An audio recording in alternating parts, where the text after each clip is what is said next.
ঝিনাইদহের কোটচাঁদপুর উপজেলার মঙ্গলপুর গ্রাম। এখানে আছে বাড়িঘরের চিহ্ন, পুকুর, আঙ্গিনা, কৃষিজমি, এমনকি বসতির নিদর্শনও। কিন্তু আশ্চর্যের বিষয়, দীর্ঘ প্রায় 100 বছর ধরে এখানে নেই কোনো মানুষ। স্থানীয়ভাবে গ্রামটির নাম শোনা যায়, দেখা যায় বসতি ছিল, পাওয়া যায় তার প্রমাণও। তবে এখন পুরো গ্রাম পরিণত হয়েছে এক নিস্তব্ধ জনপদে। চারপাশে লতা গুণ্যে ঢাকা ভগ্নপ্রায় ঘর, শুকনো কূপ আর ফাঁকা উঠোনে যেন গল্প বলে মানুষ হারিয়ে যাওয়ার। কেন মানুষ গ্রাম ছেড়ে চলে গেছে সে বিষয়ে একাধিক মত রয়েছে। এখানে যাদের বসতবাড়ি রয়েছে তারা কেউই এখানে বসবাস করে না। যাদের এখানে ভিটা রয়েছে তারা দিনের বেলা এসে চাষবাস করে সন্ধ্যা নামার আগেই গ্রাম থেকে চলে যায়।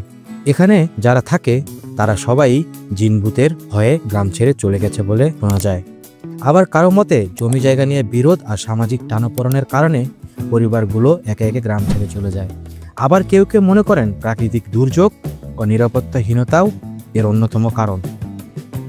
ফলে শত বছরেরও বেশি সময় ধরে মঙ্গলপুর গ্রাম কেবল ইতিহাস হয়ে দাঁড়িয়ে আছে। এখন সেখানে গেলে দেখা যায় গাছপালায় ঢেকে গেছে বসতির চিহ্ন।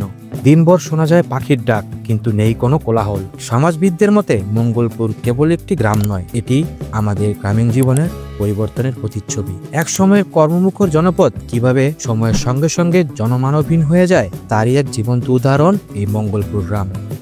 ডেস্ক রিপোর্ট, খবরের দেশ।